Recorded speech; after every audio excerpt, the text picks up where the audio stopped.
kita bersama dalam satu acara duduk bersama sebenarnya sudah bisa mengisyaratkan, mengabarkan juga yang di luar sana bahwa kita semuanya rukun, Pak Marzuki.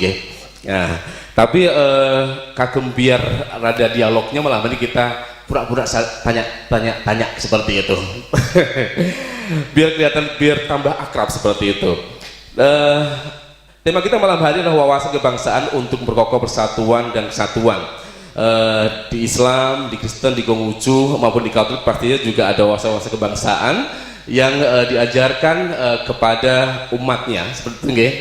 Dan malam hari ini kita akan coba saling mengenal, saling mengerti, memahami, dan akhirnya kita terus bisa saling berdampingan seperti itu.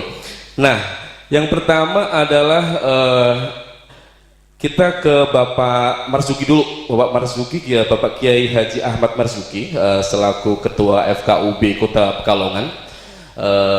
Di FKUB hal-hal apa saja yang dilakukan kegiatannya agar persatuan, kesatuan, terus kerukunan itu tetap bisa terjaga seperti apa, Bapak Marzuki? Semoga. Terima kasih.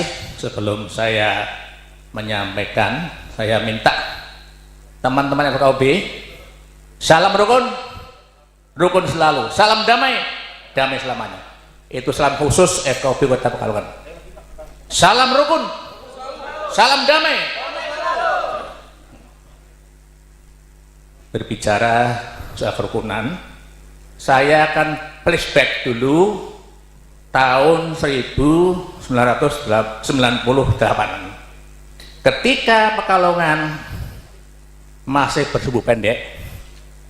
Nah, saya masih ingat waktu itu sebelum Buaran terjadi kerusuhan yang seperti itu, nuwun sewu, waktu saya sebagai ketua NU Kecamatan Selatan bersama Abah Abdullah Mahrus, Kiai Haji Abdul Sofan, itu setiap malam berdiskusi untuk mencari solusi bagaimana Buaran tidak pecah kerusuhan.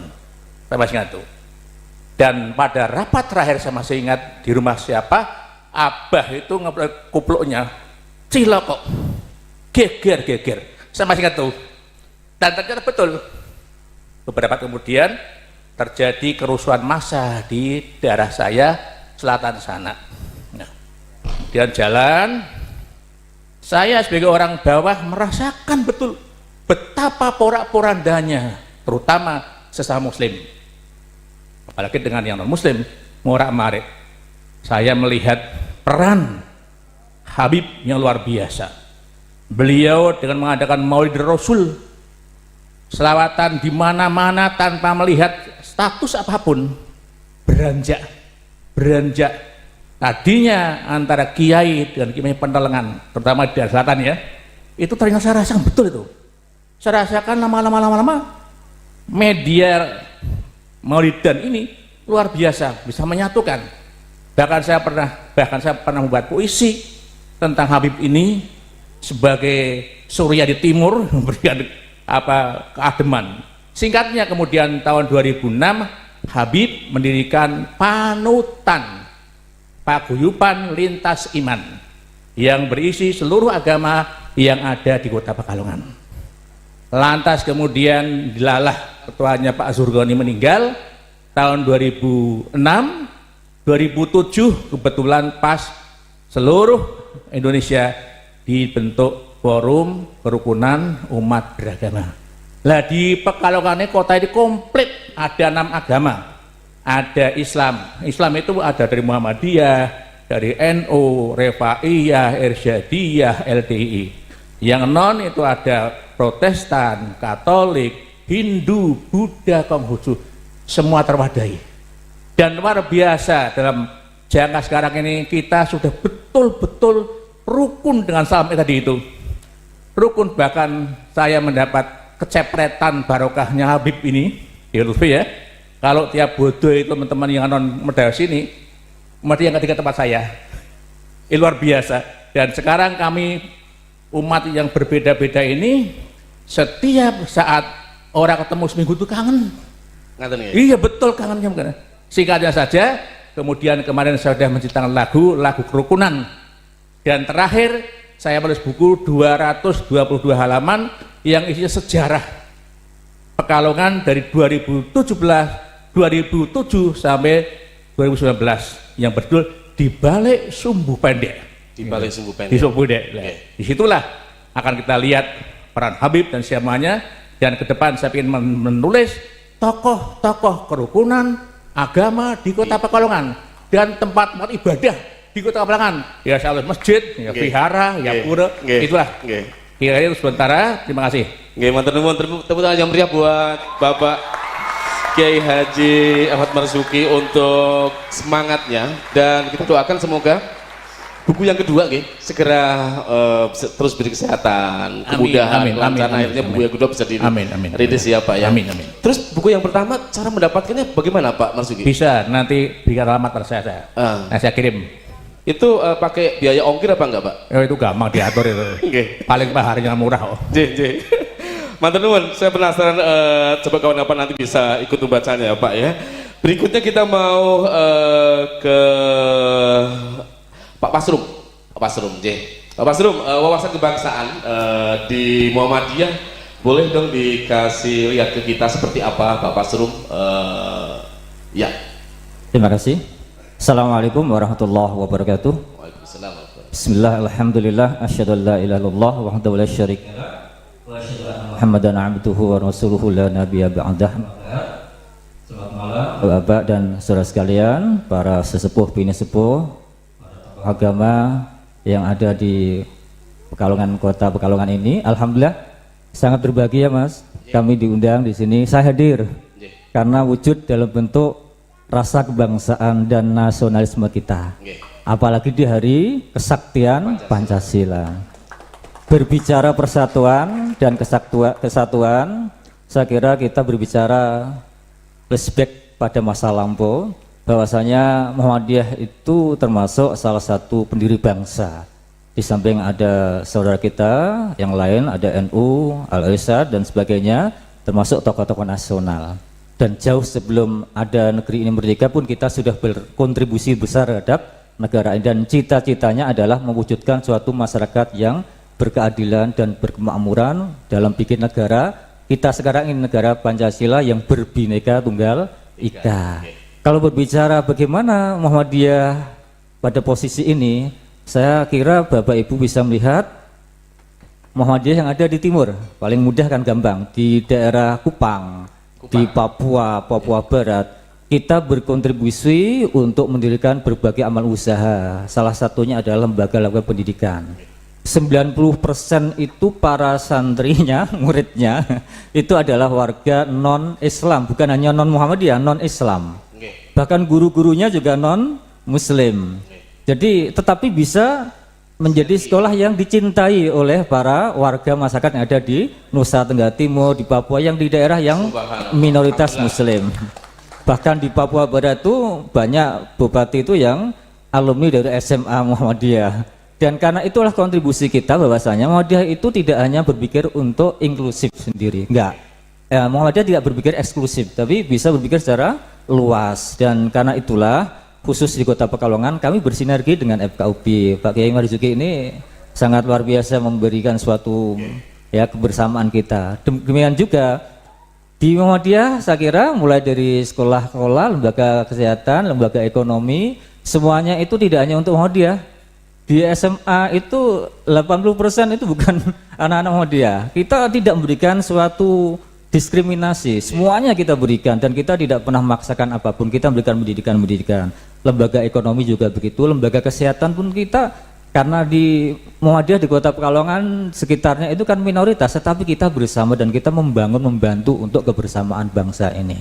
Karena itulah kalau kita ingat, saya ingatkan kemarin waktu Muktamar Muhammadiyah ke-47 di Makassar, kita itu memberikan suatu kontribusi besar dengan adanya cita-cita bangsa yang dibentuk dalam keputusan muktamar itu, yaitu Pancasila sebagai Darul Ahdi wa Syahadah.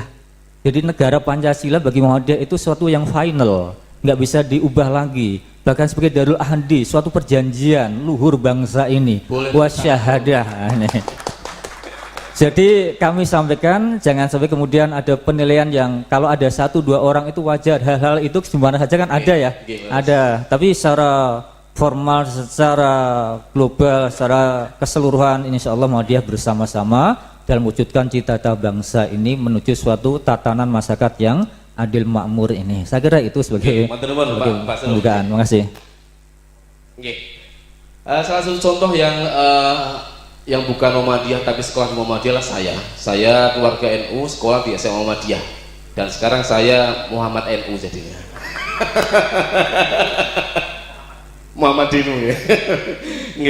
Berikutnya sudah hadir juga dari PCMU Kota Pekalongan Bapak Haji Muhtarom, dipersilakan bisa bergabung bersama kita. Monggo Bapak Haji Muhtarom. Terus berikutnya kita akan bertemu dengan Romo Teguh Santoso. Romo boleh dong dikasih lihat ke kita seperti apa konsep kebangsaan di Katolik seperti apa gitu, Romo. Sumonggo, Romo. Baik, Bapak Ibu, Saudara sekalian, selamat malam. Pertama, senang rasanya bahwa Gereja Katolik atau kemudian kami para imamnya kalau bisa duduk bersama dengan teman-teman seperti ini sungguh merupakan suatu kebahagiaan. Nah, berawal dulu Gereja Katolik amat sangat tertutup sebenarnya, yaitu ketika Konsili Vatikan tahun 1962 sampai 1965 mulailah kemudian awal suatu gerakan bagaimana Gereja Katolik keluar. Dulu itu punya satu dogma yang mengatakan bahwa keselamatan itu hanya ada dalam gereja. Itu sebelum tahun 62. Setelah kemudian konsili, maka gereja sungguh-sungguh menempatkan bahwa keselamatan itu ada di luar gereja. Hingga dengan kata lain bahwa setiap agama pasti membawa keselamatan bagi umat manusia, baik keselamatan di dunia ataupun di akhirat. Maka atas dasar itu sungguh pengalaman-pengalaman konkret bagaimana kemudian gereja menempatkan diri bagian dari hidup berbangsa dan bertanah air. Statuta atau kemudian aturan yang ada di Konferensi Wali Gereja Indonesia di Jakarta sungguh-sungguh menetapkan bahwa yang namanya Pancasila itu menjadi dasar dari hidup beriman umat dalam rangka bermasyarakat, berbangsa dan bernegara. Maka hal-hal konkret Mas yang kemudian coba kami buat bahwa dalam Gereja Katolik punya sekolah-sekolah yang dikelola oleh yayasan-yayasan Katolik. Pengalaman saya ketika 2,5 tahun di Cilacap, maka setiap sekolah yang di bawah yayasan Katolik diwajibkan untuk ada musyola. Sehingga umat yang beragama Islam terutama bisa kemudian tanda petik ada suatu keharusan yang diperintahkan oleh para guru untuk mengadakan sholat ketika jam sholatnya. Itu yang saya alami, dan juga hal baik sungguh mau mengungkapkan suatu persatuan seperti dikatakan oleh Pak Kiai tadi bahwa ketika Idul Adha, ketika Idul Fitri, maka justru orang-orang muda Katoliklah yang menjaga parkir,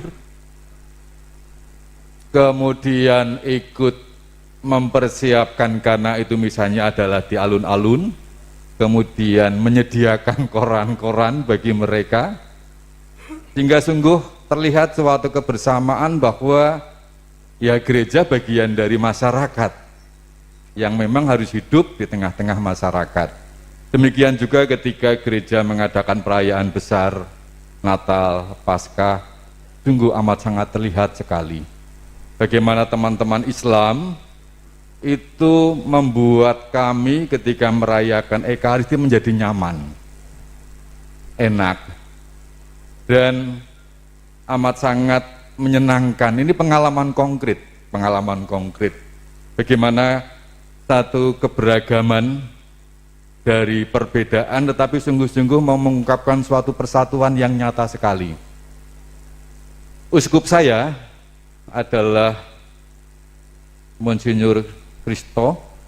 Dia adalah tamatan secara khusus dia sekolah Islamologi di Mesir. Maka tanda petik soal keagamaan, soal keislaman dia tahu dia. Maka dalam rangka dia mengetahui itu mengungkapkan kepada kami para imamnya, Romo, bahwa ketika Romo itu jadi Romo di suatu tempat di paroki, maka tanda petik umatnya Romo itu bukan hanya sebatas umat Katolik, tapi seluruh masyarakat menjadi bagian dari pelayanan gereja. Hingga satu hal yang selalu dibuat oleh gereja Katolik adalah ketika ada suatu musibah, suatu bencana, maka gereja dengan amat sangat sukacita menjadi ikut terlibat dalam situasi seperti itu. Contoh konkret dalam pandemi ini, maka yang dibuat hampir seluruh paroki yang ada di Kuskupan Purwokerto itu membuat satu gerakan, satu ungkapan untuk menempatkan bahwa orang lain adalah bagian dari saudara dan saudarinya. Maka yang dibuat adalah instruksi dari Kuskupan, seluruh gereja Katolik mempunyai kewajiban moral untuk terlibat dalam penderitaan mereka, baik dengan memberikan bantuan-bantuan material ataupun bantuan-bantuan secara khusus pendampingan-pendampingan. Sehingga itu hal konkret Mas yang coba dihidupi dan dihidupkan oleh teman-teman gereja Katolik dalam rangka untuk ikut terlibat dalam membangun satu kebersamaan dalam keberagaman ini. Begitu Mas, kira-kira Mas. Terima kasih. Mantap pertanyaan meriah buat Romo Teguh Santoso dari gereja Santo Petrus dari Katolik. Kalau kita amati bersama bahwa yang dilakukan oleh saudara-saudara kita dari Katolik adalah mengamalkan sila yang kedua. Jadi, Mas Wahyu kemanusiaan yang adil dan beradab. Jadi kita jadi ketika kita merasa bahwa kita dengan Pak David sama merasa manusianya, maka kita akan melihat sisi dari sisi manusianya. Ketika Pak David sedih, kita juga akan bisa merasakan kesedihan Pak David seperti itu. Baik, berikutnya di dialog kita bersama dengan lintas agama, setelah ketemu dengan Romo Teguh Santoso, kita akan Pak David dulu, nopo Pak Andi dulu nih. Karena ini di sini ya di sini. Oke, berikutnya ketemu dengan dari Makin Konghucu ada Bapak WS Andi Gunawan. Dipersilakan Bapak, seperti apa di Konghucu mengajarkan tentang bagaimana cinta tanah air, cinta sesama, baik itu lain dari agama seperti itu. Semoga Bapak. Ya, selamat malam, terima kasih waktunya sebelumnya. Salam kebajikan dan salam Pancasila. Terima kasih atas waktu yang diberikan. Saya akan coba memperspektifkan dari perspektif agama Konghucu tentang wawasan kebangsaan. Jadi di dalam agama Konghucu kita ditekankan dengan konsep bakti. Bakti itu kalau dalam bahasa Mandarin itu xiao. Xiao kalau kita kembangkan artinya memuliakan hubungan. Hubungan apa yang dimuliakan? Yang pertama hubungan kita dengan Tuhan. Ya, itu kita punya cara masing-masing tiap agama. Kemudian memuliakan alam dalam arti kita menjaga kelestarian alam. Dan yang paling penting adalah bagaimana kita memuliakan hubungan dengan sesama manusia. Nah, konsep Aikuo, cinta kepada negara ini dimulai dari berbakti kepada orang tua. Apa namanya Pak? Aikuo, mencintai negara itu dimulai dari berbakti kepada orang tua. Jadi kalau kita bicara bakti kepada negara dan kita tidak bisa berbakti sama orang tua, nonsen gitu. Jadi bakti kepada negara dalam konsep agama Konghucu dimulai dari bakti kepada orang tua. Ya kalau kita yang sederhana aja tidak tercermin, omong kosong kita bicara bakti kepada negara. Jadi Xiao tadi memuliakan hubungan di dalam kemanusiaan, yang lebih paling besar adalah berbakti kepada negara. Di ayat kami jelas dikatakan bahwa negara harus dijaga dari generasi ke generasi, tidak boleh ditinggalkan hanya untuk kepentingan pribadi.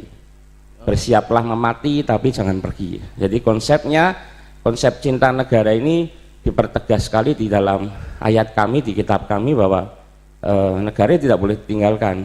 Makanya bakti yang paling berkembang tadi dari kita kepada Tuhan, kepada orang tua, kepada alam, lebih luas lagi kepada sesama manusia dalam konsep negara. Jadi dari konsep bakti itulah cinta tanah air, Aigo tadi bisa berkembang, dan tentunya dengan karya-karya yang nyata. Jadi dalam arti dimulai dari lingkungan yang paling sederhana. Ya. Jadi Seperti apa hubungan saudara Konghucu dengan saudara yang Katolik mungkin, yang Kristen mungkin, atau yang Islam mungkin, yang menjadi mayoritas seperti itu, di lingkungan panjenengan seperti apa, Pak Andi? tentunya di bawah kepemimpinan Pak Marzuki ini, kami dari Makin Pekalongan sangat inklusif sekali dengan teman-teman, bahwa kita membuka diri, bahkan kita punya event tahunan itu sembahyang tuanjang atau pekcun yang berakulturasi dengan budaya sedekah laut. Jadi sampai sedalam itu. Dan tentunya di dalam konsep agama Konghucu kita mengenal namanya yin yang. Jadi konsep dialektika komplementer, sesuatu yang berbeda tidak boleh dihilangkan tetapi diseimbangkan. Jadi dari konsep yin yang ini berkembang dari internal kita yang tadinya mengharmoniskan nafsu dengan kebaikan, keluar adalah mengharmoniskan dengan perbedaan manusia tadi. Jadi apa konsep perbedaan ya harus diseimbangkan. Dalam arti kita harus menerima perbedaan itu ada, dan bagaimana kita bisa harmonis. Dipertegas lagi nih Pak, ada satu ayat mungkin penutup dari saya. Ada kata-kata di ayat kita namanya sehai cene jixiong tie. Jadi di 4 penjuru lautan semuanya saudara. Di 4 penjuru lautan semuanya saudara. Jadi konsep kita memandang perbedaan seperti itu. Ya, terima kasih. Tepuk tangan. Sebelum berakhir Pak Andi, satu lagi pertanyaan. Dari tahun ke tahun, sekarang yang dirasakan Pak Andi bersama dengan keluarga yang Konghucu itu seperti apa di Pekalongan? Semakin tentram, semakin damai, semakin ayo, atau seperti apa Pak Andi? Ya, saya yakin kalau kita sebagai orang Pekalongan tentunya, dan banyak tokoh-tokoh hari ini kita duduk bersama di sini, bagi kami umat Konghucu tentunya lebih baik dan lebih baik lagi, apalagi dengan dimulai di tahun 2000 ketika Gus Dur mengembalikan hak sipil kami. Dan akhirnya sampai sekarang masih banyak PR yang harus kami kerjakan, dan tentunya itu semua tidak bisa kami jalankan sendiri, bahkan dukungannya dari saudara-saudara yang berbeda agama. Terima kasih. Tepuk tangan meriah buat Bapak Andi, tepuk tangannya.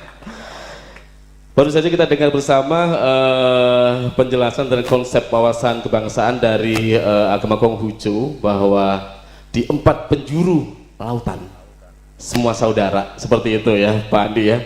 Dan berikutnya sebelum kita ke Pak David, dipersilakan pada Bapak Haji Muhtarom dari PCNU Pekalongan, semoga saged bergabung bersama kita. Semoga. Kasih musiknya dikit. 1, 2, 3, 4. Semoga Bapak David.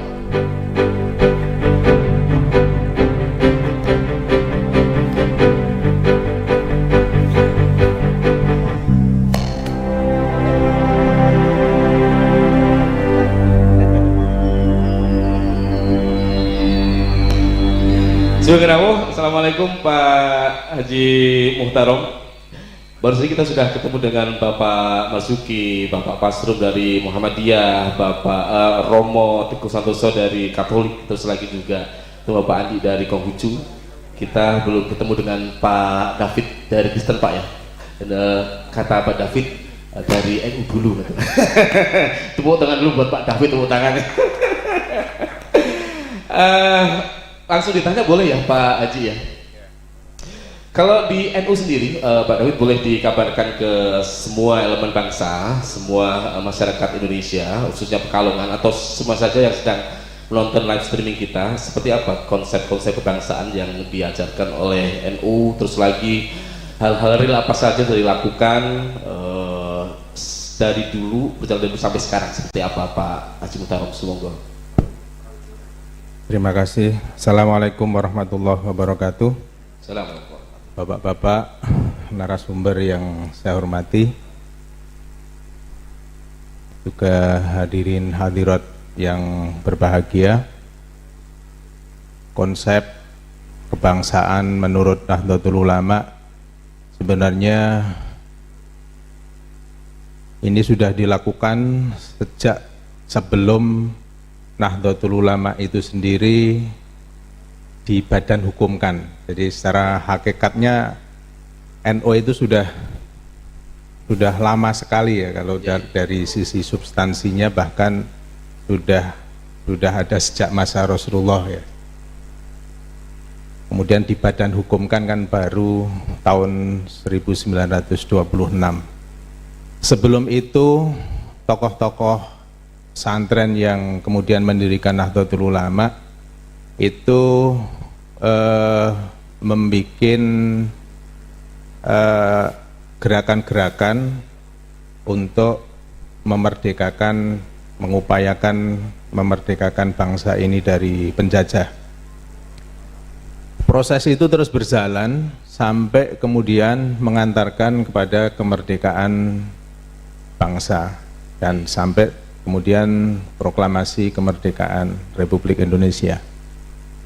Dalam proses itu, dalam sejarah-sejarah yang ada di Nahdlatul Ulama maupun yang sejarah-sejarah yang ada di banyak buku pelajaran sekolah ya, bahwa peran pesantren maupun peran tokoh-tokoh Nahdlatul Ulama itu luar biasa.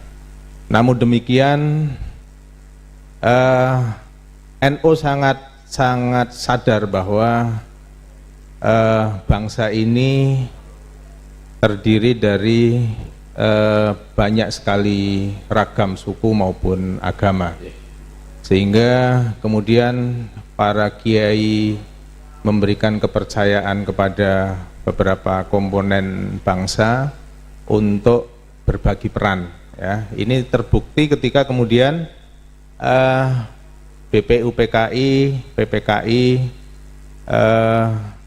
mempersiapkan kemerdekaan sampai membentuk Undang-Undang Dasar, dan kita kenal saat itu ada 7 kata ya. Karena ada 7 kata ini kemudian beberapa komponen merasa keberatan dan Nahdlatul Ulama berada di garda terdepan untuk menjamin kepada beberapa komponen ini hingga kemudian 7 kata itu dihilangkan. Dan ini adalah bagian dari pemahaman keagamaan maupun paham kebangsaan Nahdlatul Ulama yang sejak awal bahkan sebelum berdirinya negara ini sudah dipraktekkan. Hingga kemudian beberapa kali ujian bangsa ini, baik itu dari upaya-upaya yang dilakukan oleh kelompok-kelompok tertentu untuk mencoba merusak komitmen kebersamaan kita, Nahdlatul Ulama selalu ada di garda terdepan untuk mengawal bangsa ini. Termasuk kemudian upaya-upaya pemberontakan ini bisa ditumpas ya. Tentu ini kerjasama dengan beberapa komponen bangsa yang lain. Dan ini pun terus berlanjut sampai saat ini ya. Ketika komitmen kebangsaan ini diganggu oleh beberapa kelompok, selalu Nahdlatul Ulama berada di garda terdepan dan NU mempercayakan betul kepada TNI dan Polri dalam hal ini, dan kami masih terus membackup supaya komitmen kebangsaan ini bisa kita jaga, kita pertahankan hingga kiamat kurang 1 hari lah. Seperti itu.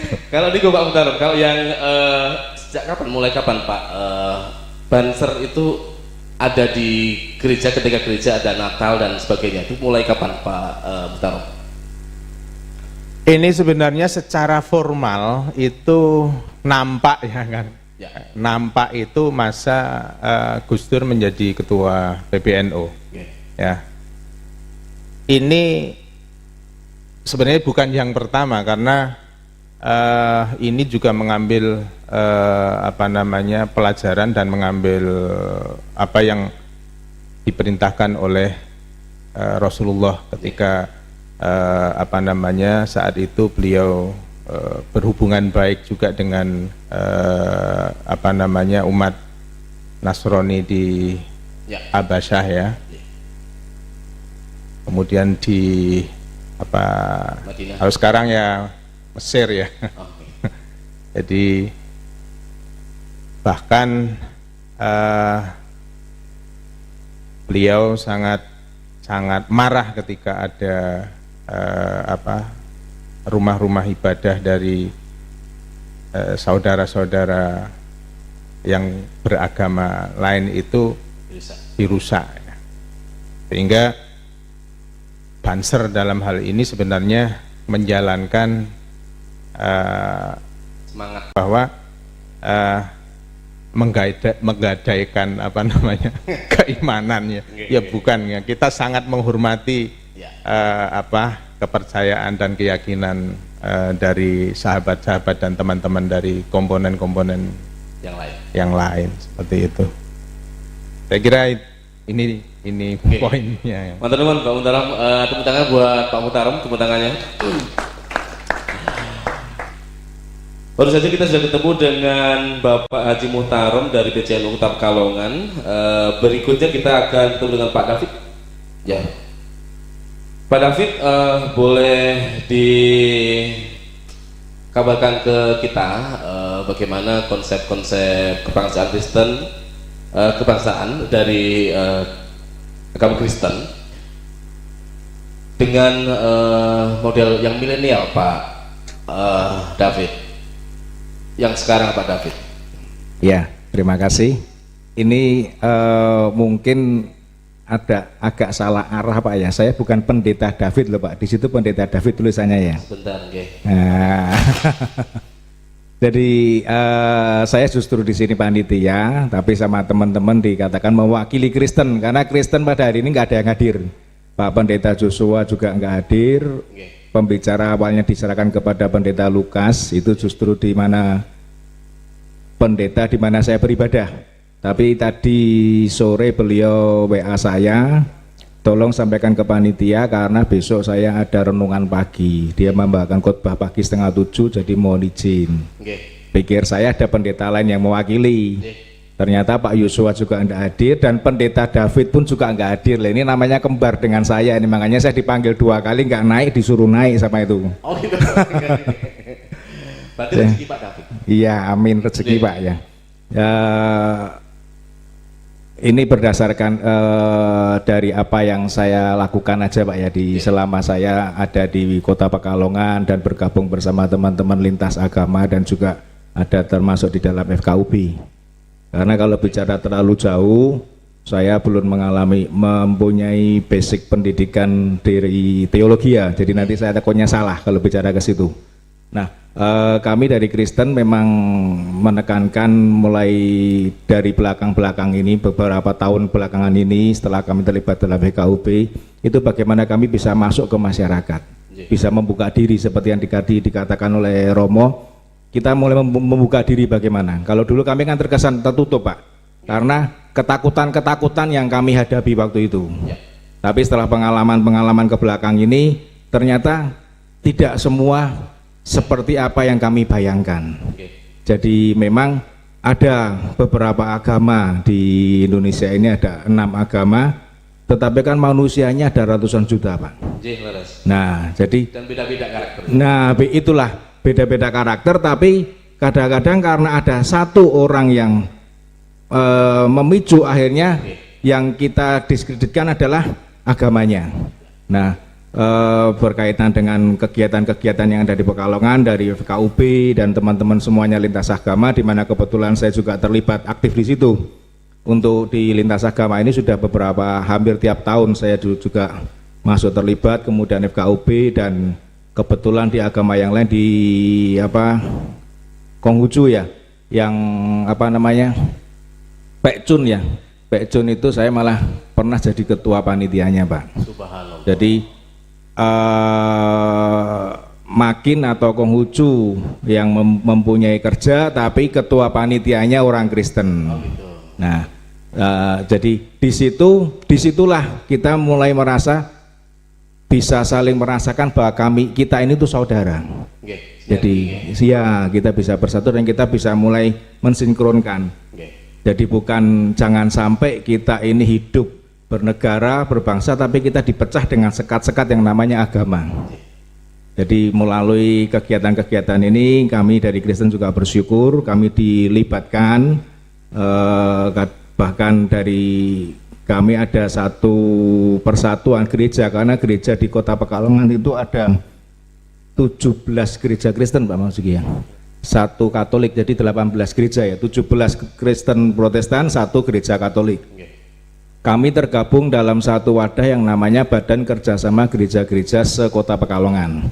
Nah, di situ setiap ada event kami mengirimkan perwakilan.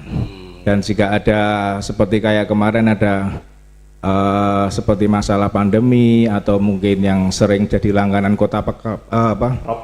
Rob Kota Pekalongan, dari BKS juga kami menggalang untuk kepedulian, bukan rupiahnya, bukan bukan barangnya, tapi kami menggali kepedulian dari jemaat bahwa mereka itu sama-sama dengan kita. Karena yang terlibat Rob itu ya pasti ada Kristennya, ada Hindunya, ada Budanya, jadi campur aduk. Jadi kita mulai menggali ke situ untuk bisa merasakan dan supaya bisa mempererat hubungan ini. Karena bagi kami di Kristen, iman yang sejati itu bukanlah hanya terkurung dalam satu agama sendiri, tetapi iman yang sejati itu bagaimana kita bisa berhubungan dan menghargai sesama, dan bagaimana kita belajar untuk mengasihi sesama kita. Gitu, Pak. Tepuk tangan buat Pak David. Baik, berikutnya untuk semua narasumber boleh di satu pesan kepada masyarakat umum atau semuanya saja yang sedang menonton acara kita, pesan persatuan seperti itu. Dimulai dari Pak David yang sedang pegang mic. Pak David, boleh 3 kata, 4 kata atau berkata-kata, semoga. Melalui keberagaman yang kita miliki ini, mari kita bersama-sama kita jaga keutuhan bangsa kita jaga keutuhan negara kita tetapkan Pancasila sebagai ideologi kita dan NKRI harga mati. Tepuk tangan. Saat ini Bapak Kiai Haji Ahmad Marzuki, semoga. Yang pertama saya mohon pada panitia untuk tahun depan saya mengharapkan dari sahabat Hindu bisa didatangkan, Buddha juga didatangkan, malam ini plus 2 ini, karena kota ini lebih lengkap, ada 6 agama. Kemudian yang terakhir kita bangun toleransi, karena untuk apa itu kerukunan bangsa ini dari toleransi. Ini wong Kalongan punya filosofi, Pak, yaitu Pak Ora. Pak Ora. Lah sama Muhammadiyah, lah Pak Ora. Kok Kristen Pak Ora? Lah Katolik Pak Ora. Artinya kita itu tidak mengurusi, artinya wis Pak Ora itu hanya dia, kanan dia. Kalau bahasa Malang panbeli. Ya. Terima kasih. Dan terakhir saya terus mengharapkan salam kita itu supaya rukun dan damai kota ini. Salam rukun. Rukun selalu. Salam damai. Damai selalu. Tepuk tangan buat Pak Marzuki, tepuk tangannya. Selanjutnya Pak Pasrum, semoga Pak Pasrum. Terima Mohon kasih. Ben bisa siap-siap kembali. Jadi kami berpesan bangsa ini dibangun dengan berbagai elemen bangsa. Kita berbagai etnis, suku, bangsa, agama, budaya kita beraneka ragam. Maka kalau kita mengingat dengan adanya falsafah negara Pancasila ini, itulah yang tepat bagi bangsa Indonesia. NKRI ini kita jadikan sebagai wadah untuk persatuan anak bangsa ini. Dengan Undang-Undang Dasar 45 ini kita mempunyai ya pedoman di dalam berbangsa dan bernegara ini. Dan yang tidak kalah penting seperti malam hari ini, ya, jadi berbineka tunggal ika. Kalau dalam Islam itu kan, kalau surat Al-Hujurat yang maknanya itu kan wahai manusia, ya, kami jadikan ya, engkau itu bersuku-suku berbangsa-bangsa. Tiada lain untuk apa? Ini saling mengenal. Lah inilah. Jadi li ta'arufu itu. Saya kira itu. Tepuk tangan Terima buat kasih. Pak Pasrum, tepuk tangannya. Selanjutnya Romo Teguh Santoso, pesannya teruntuk Baik. masyarakat. Dalam rangka atau dalam masa pandemi COVID-19 ini, maka marilah kita bersama-sama menjaga kebersamaan dalam bermasyarakat, bernegara dan berbangsa dengan sungguh-sungguh menjaga kesehatan satu sama lain dan menempatkan orang lain sebagai saudara dan saudari supaya kita tidak menjangkitkan COVID itu kepada banyak orang. Terima kasih. Tepuk tangan yang meriah buat Bapak Romo Teguh Santoso. Selanjutnya Bapak Haji Muhtarom, semoga pesan-pesannya untuk masyarakat untuk acara kita malam hari ini. Baik, pesan saya, jangan permalukan diri kita di hadapan para pendiri bangsa ini. Beliau-beliau sudah susah payah untuk menyatukan bangsa ini, maka kita tinggal ngisi, kita lestarikan, kita majukan. Jangan justru percaya dengan orang-orang yang ingin merusak persatuan bangsa ini. Jadi kuncinya adalah jaga persatuan dan jangan sampai justru terpecah belah hanya karena dihasut oleh orang lain. Terima kasih Pak Haji Muhtarom. Selanjutnya semoga Bapak Andi dari Konghucu pakai bahasa Mandarin boleh? Saya isanya cuma tadi, Pak. Hafalan enggak, Pak. Enggak, jadi ya konsep pesannya yang pasti Pancasila harus dijalankan karena itu menurut saya sudah menembus semua batas sebagai bangsa Indonesia. Itu aja, Pak. Terima kasih. Terima kasih buat narasumber dari agama Kristen, Konghucu, NU, Muhammadiyah, juga dari Katolik. Hari sekali tepuk tangan yang meriah untuk para narasumber kita. Semoga dulunya kita bersama pada malam hari sesi dialog kita yang pertama bisa mengabarkan, mengisyaratkan kepada seluruh yang menonton acara kita dan bisa menginspirasi bangsa ini atau warga bangsa ini bahwa kita sampai detik ini terus akan saling mencintai, menyayangi dan menjaga NKRI terus sampai hari kiamat kurang satu hari. Tepuk tangan yang meriah untuk narasumber kita.